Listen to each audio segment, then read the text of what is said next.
All right, good morning. This is People versus Jay-Veon McKinney. And we're doing a swear-to here, is that correct? Yes, sir. All right, raise your right hand for me, please. Solemnly swear or affirm a testimony you're about to give will be the truth. I do. Your name and your department for the record, please. Detective Kenneth Robbins of Canton Police Department. Detective Robinson, I'm in possession of a felony complaint and warrant being sought against Jay-Veon McKinney. You drafted this document. I did, sir. You're familiar with the matter. I am, sir. That is your signature I see on the document.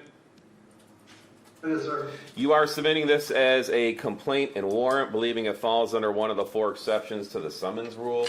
And would that be because on its face, among two other charges, one of the charges is homicide, manslaughter?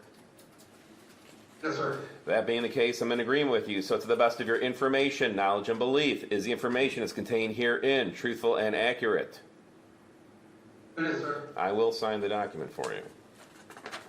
Thank you, sir. You're welcome.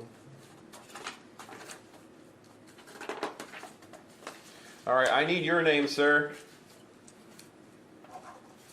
Jay-Veon McKinney. All right, on behalf of Mr. McKinney.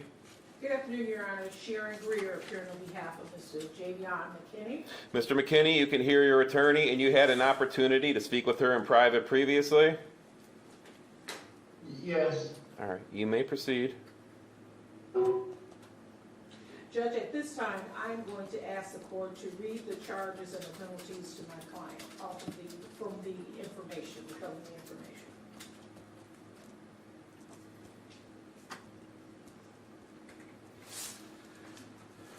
All right, sir, you are facing the following 3 charges. Count 1, homicide, manslaughter, involuntary. More specifically, that you did cause the death of, how do you pronounce the name? Is it Amira Thomas by committing the following act or acts in a grossly negligent manner. Unsafely handling a loaded pistol in the presence of 2 minors, contrary to MCL 750.321. That is a felony punishable by up to 15 years incarceration and or up to a $7,500 fine. DNA to be taken upon arrest. A consecutive sentence may be imposed under MCL 769.36 for each death that resulted from operating a vehicle, vessel, ORV, snowmobile, aircraft, or locomotive. Count 2, weapons, felony firearm. That is a felony punishable by up to 2 years incarceration. That you did carry or have in your possession a firearm, to wit, a pistol, at the time you committed or attempted to commit a felony, to wit, involuntary manslaughter, contrary to MCL 750.227B. So that's a felony punishable by up to 2 years incarceration and or a fine, 2 years consecutively with and preceding any term of imprisonment imposed for the felony or attempted felony conviction.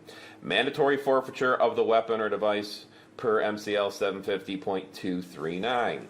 Count 3, weapons, firearms, careless discharge causing injury or death.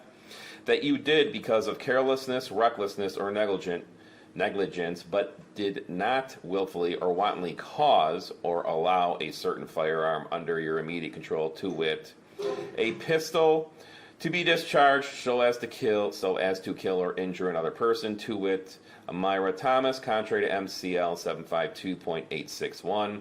That is what we call a high misdemeanor, sir, punishable by up to 2 years incarceration and or up to a $2,000 fine. I'm entering a not guilty plea for you. I want you to keep the following in mind as you go forward. You have the right to the assistance of counsel, at all proceedings, the right to remain silent. Anything you say orally or that you put in writing can and will be used against you in a court of law. You have the right to have your attorney present during any and all questioning to which you consent. The right to have an attorney appointed to you if you can't afford one. Lastly, within 14 days after the date of this arraignment, you're entitled to a probable cause conference. If the matter is not resolved at the time of the probable cause conference, within 5 to 7 days after the conference, you are entitled to a preliminary exam, during which the prosecutor must establish that there's probable cause to believe the 3 offenses were committed and that there's probable cause to believe you committed the offenses.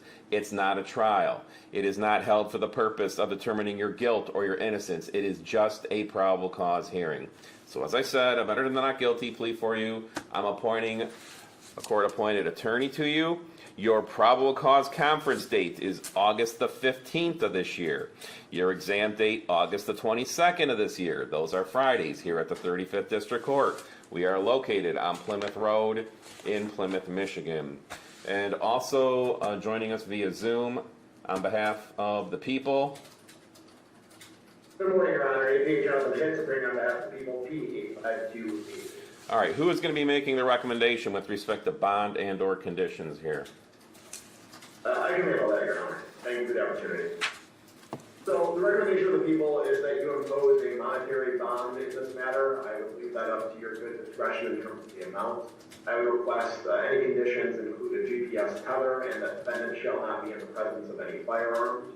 As the court is well aware, I'm sure the goals of bond are twofold: to ensure the defendant appearance at future court dates and to ensure the safety of the community. With regard to the defendant's appearance at future court dates, the defendant's a transient individual. He had just arrived at the townhouse in which this incident occurred earlier that day. He was previously staying with a cousin in Inkster for a period of about a week, but the defendant moved around the area over the last year. To his credit, has substantial family ties to the area. He has no prior criminal history or failure to appear history that I'm aware of, and he remained on the scene after this incident occurred. That credit, however, is mitigated by his initial efforts to avoid accountability in this case. He attempted to hide the weapon that he discharged and initially provided false statements to both family members and the police regarding what led to his death in this case. That only leads to concerns that he'll further attempt to avoid accountability by not appearing at future court dates.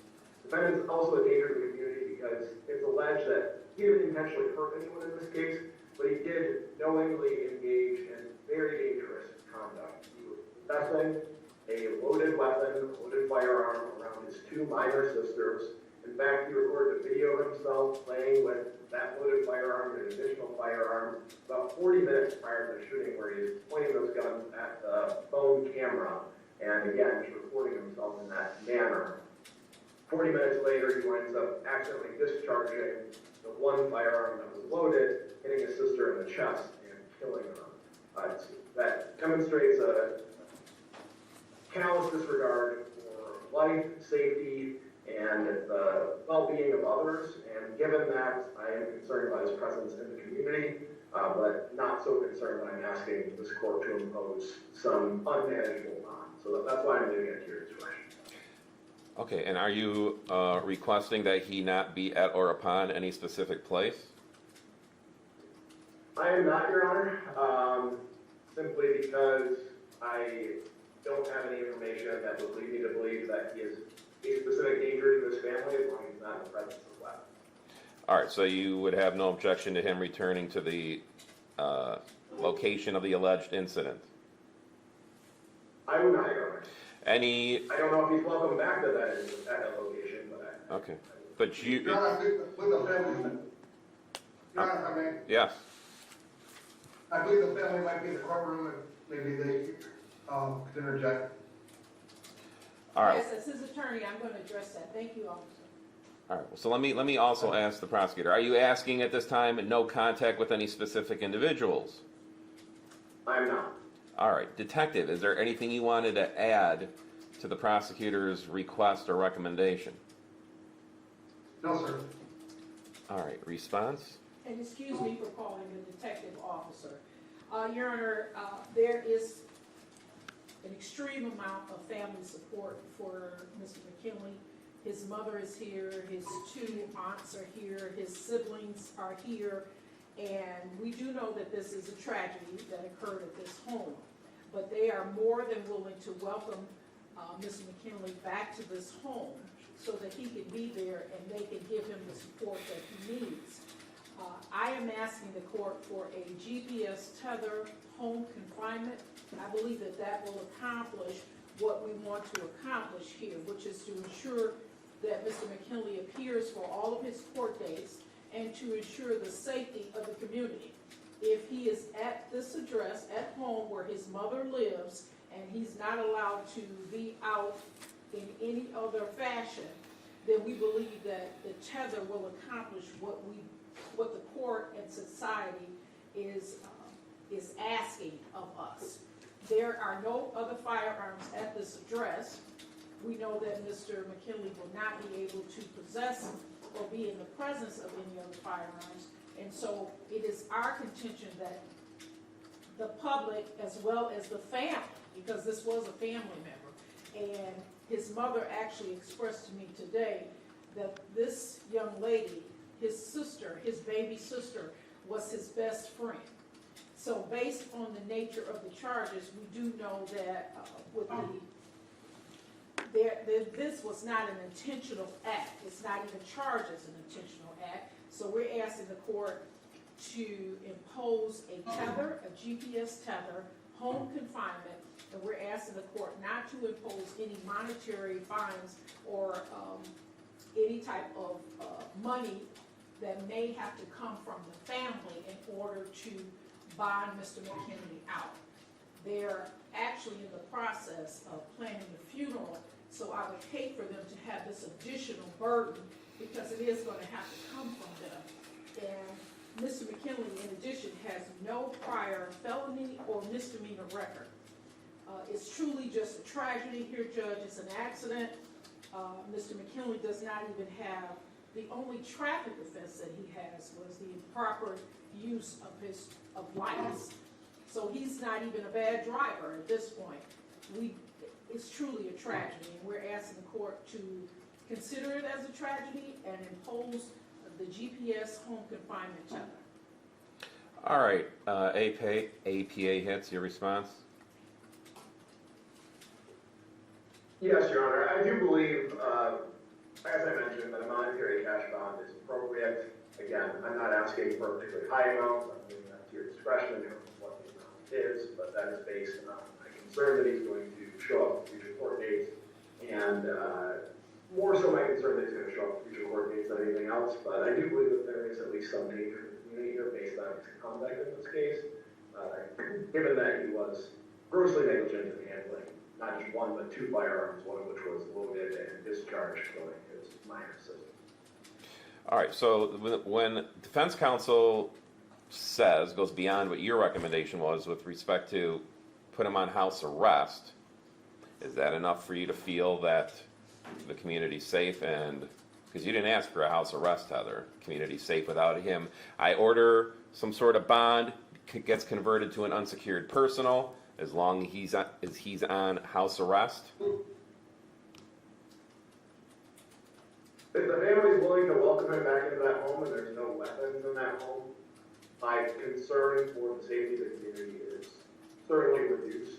And I certainly agree with defense counsel when she says this family is going through a tragedy. And as a human being, frankly, I don't want to impose any additional difficulties on them if they want him to come back to their home. So that is something that I'll certainly try. Okay. Judge, I can assure you that his mother definitely wants him to return to the home. I've spoken extensively with all of the family members. It is their desire that he be home, and so that the family can be united as much as possible during this difficult time. This is an apartment complex, is it not? Yes, it is. All right, so whose names are on the lease? All right. Just for the record, Judge, it's a townhouse. It's a So it is an townhouse. apartment complex, but it's a townhouse. All right. And there are multiple apartments and or townhouses in this complex, are there not? It's rather large. There are, yes. All right. Do you feel that if he's under house arrest, that the people in the immediate area would not have cause for concern? I would certainly have cause for concern if there were any weapons in the house. All right, but if I order no weapons. Verification that there's no weapons, I have no basis to conclude that he's a danger to anyone in the community if he's not possessing a weapon. Or Okay. have access So I need the two of you to come up here, please.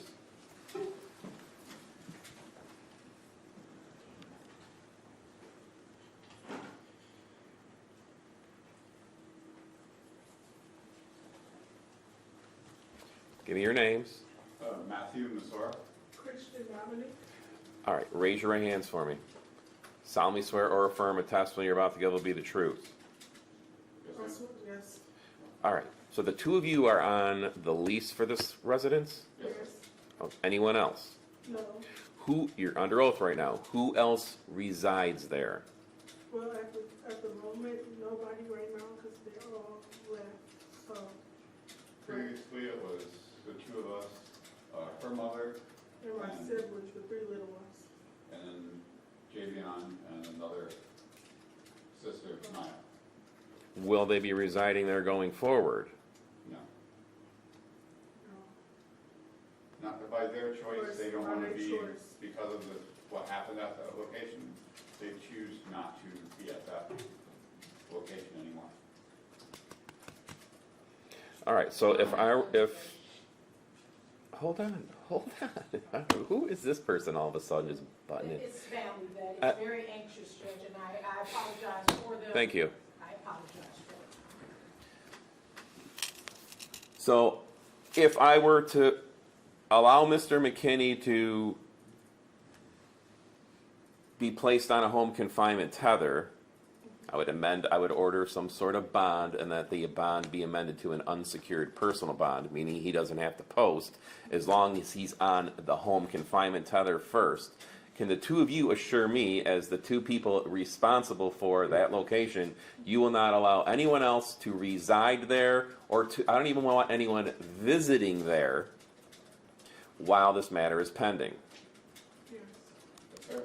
yes. Does that provide comfort to the people? Yes, Your Honor. All right. Anything else, anyone, Detective, is there anything you wanted to add with respect to the bond, other than what's been said at this point? No, sir. All right.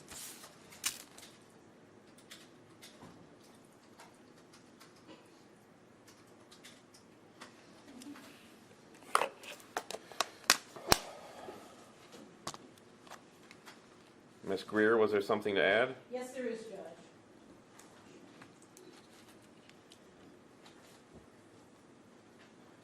I'm just conferring with his mother at this moment, Judge, just so we make sure that everything is clear and concise.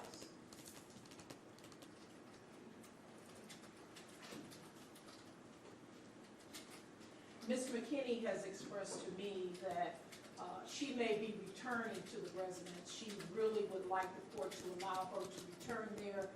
She hasn't been there based on what has been stated.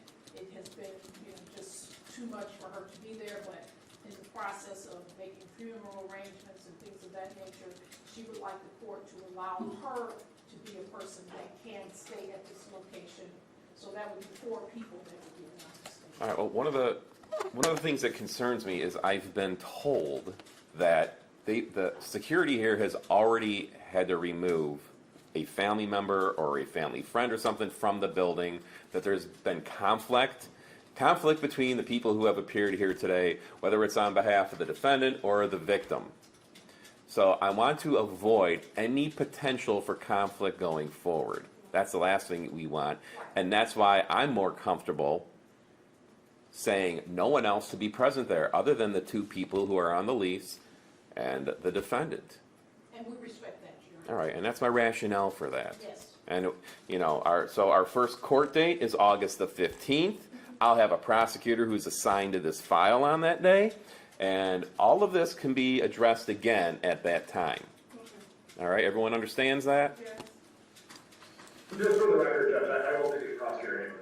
Okay.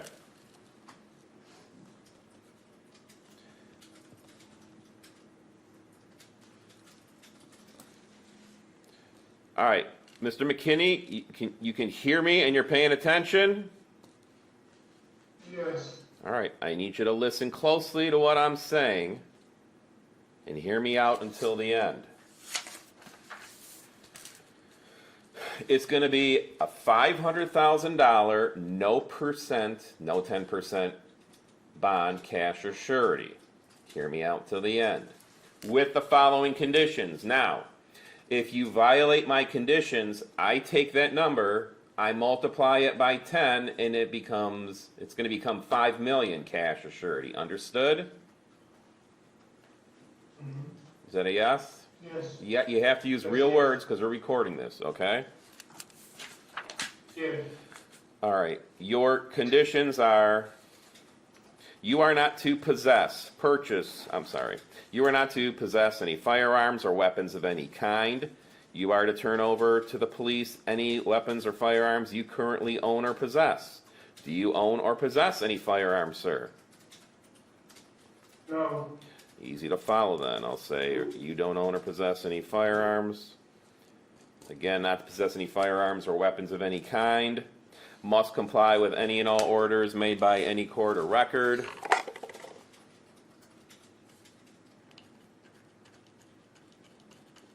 There's no allegations, drugs, or alcohol were involved in this. Is that correct, Mr. Hitz? No, Your Honor, but just for clarity, I would request that that be expanded beyond Mr. McKinney not being allowed to possess firearms of any kind, but there not be any firearms permitted in that townhouse that it would be confined to.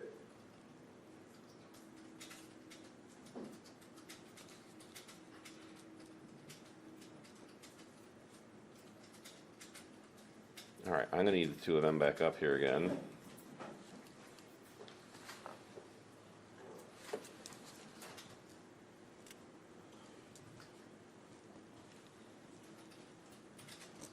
All right, give me your names again, please. Matthew Masora. Christian Dominic, All right, and you're still under oath. Are there any weapons at that location right now? Weapons, firearms, guns, anything? No firearms. I do have several swords swords. that I can remove from the property. We can remove it. All right. How many swords?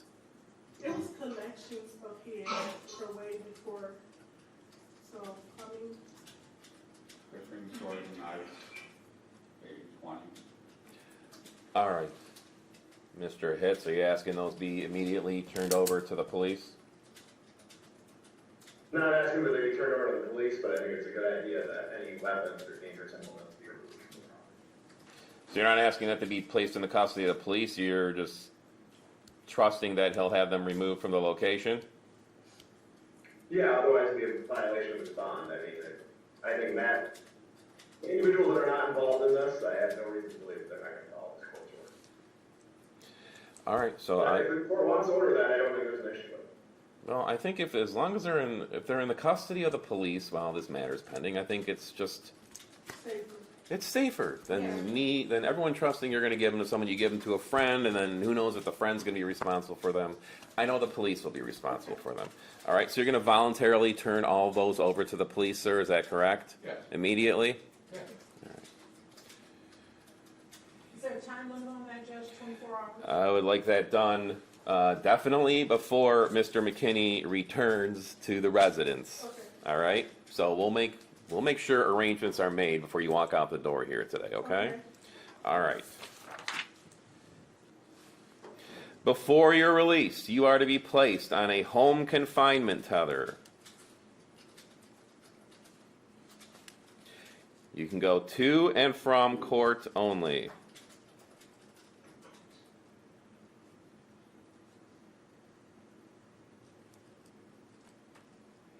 No other individuals other than the two lessees to be at or upon the residence.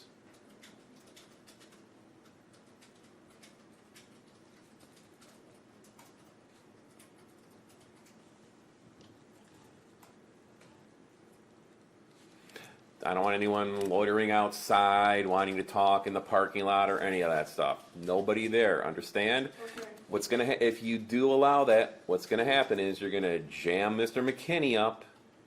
Someone's gonna call the police, and then his bond is gonna skyrocket to $5 million. Okay. All right? Okay.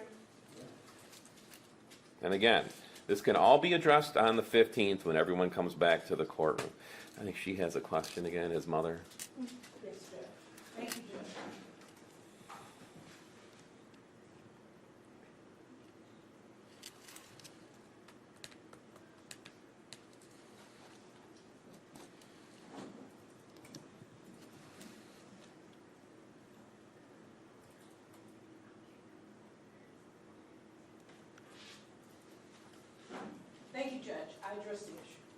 Okay, thank you.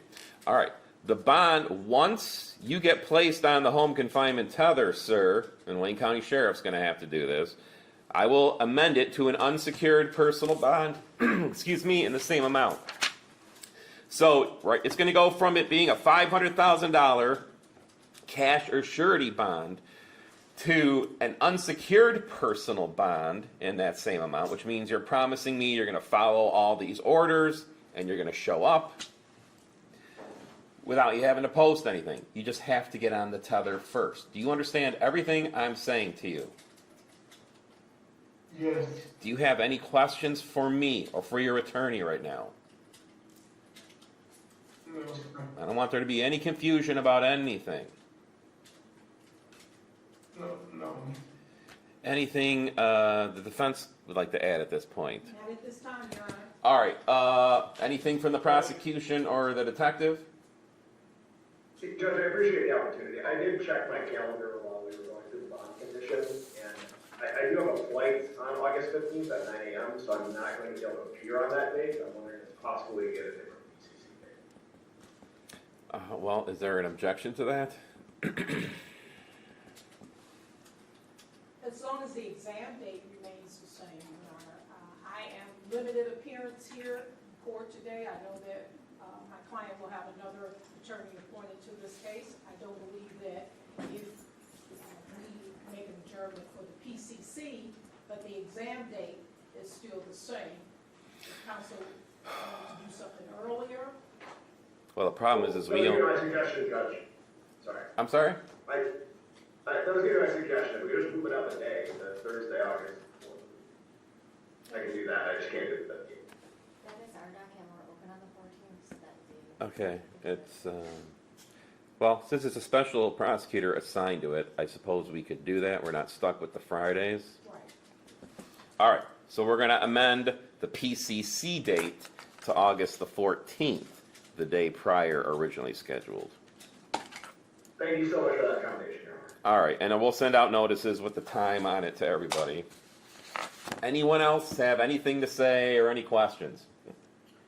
Judge, Nothing on that, people. Thank you.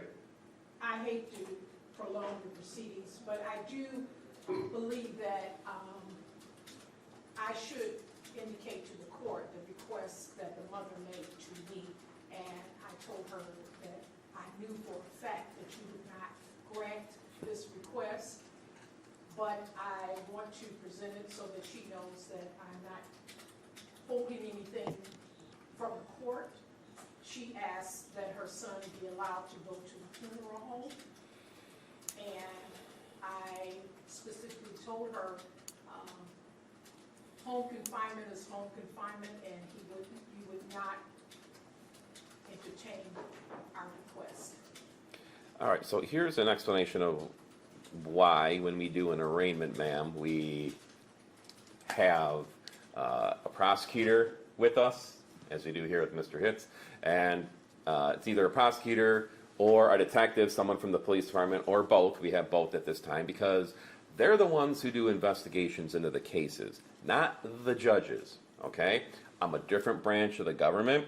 I don't bring charges against people. I have no lawful authority to arrest people, prosecute people. Different branch of the government. They bring allegations to me.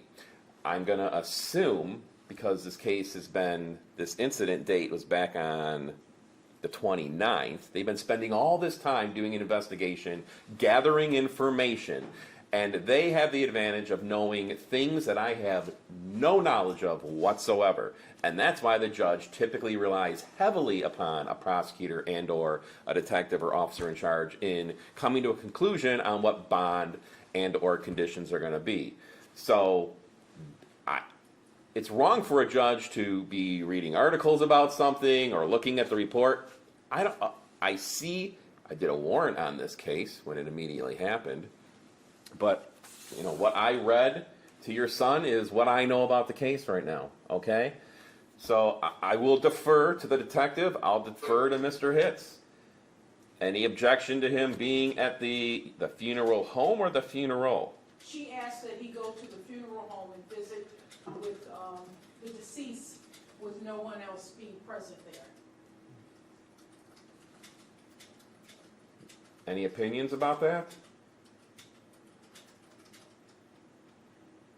So you'd be on GPS tether at the time.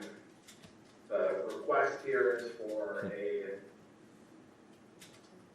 a young man who was grossly negligent in handling a firearm going to the funeral home of a person that lost their life because he was grossly negligent in handling a firearm. I can tell you there'd be, I'm sorry, I'm gonna interrupt you, but there would be an additional hoop to jump through, and that is, he would have to be taken off the home confinement tether, put on a global GPS tether, and then he could leave to go there, and he'd be monitored to ensure that he's only going to the funeral home and then coming back, and then once he gets back, he has to be placed back on the home confinement tether. And I'm thinking that might be very problematic. Yeah, logistically, I don't see it happening. I think Mr. McKinney is getting a win here and getting out without a cash bond, which was my original request. Do I have an issue with it generally? In a perfect world, we could make everything work out. Mr. McKinney could go grieve the loss of his sister. I wouldn't have a problem with that, but I think the problem is in the logistics of the details, Judge. All right. So, well, I mean, you did not request home confinement. I presented it to you, Mr. Hitz. You're the one, I don't know, how many hours have you put in this case so far?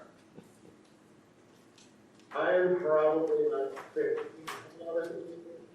What did he just say? 15, 20. Yeah, so you know much more about it than I do. So you made a recommendation. The defense counsel said, let's put him on home confinement, and if that's the case, maybe he, would you consider him not posting? So you knowing everything, because I will typically defer to the people who know more about the case than I do, and more than the defense knows. You're comfortable with this, or are you telling me you want me to order some sort of cash bond or bail, cash or surety? Judge, I am comfortable with home confinement. What I was referring to is the difficulty in working out the logistics of home confinement to the funeral home. All right, and it does. It's just going to make... There's still concerns of him attending future court dates that I think home confinement will alleviate. That is what I'm concerned about, is getting all those logistics addressed. Okay. So unfortunately, I understand, it's just, it is what it is right now, okay? So I'm going to keep it as home confinement. He's going to and from court only, all right? Anything else anyone wants to say, put on the record, ask? I have nothing further, Judge. All right. Thank you for your consideration. All right, everybody, good luck to you. I'm sorry for your loss. Thanks, sir. Thank you. Detective Robinson? Detective Robinson. Yes, sir. I want to coordinate them reaching out to Detective Robinson. As far, you got a number for him? All right, so my court officer has your number. I'm going to have them reach out to you to organize the transferring of the knife/sword collection to the PD, okay? Yes, sir. All right, thank you very much. Thank you, sir. All right, so the court officer will give you his number, okay? All right, thank you. Thank you, Judge. Thank you.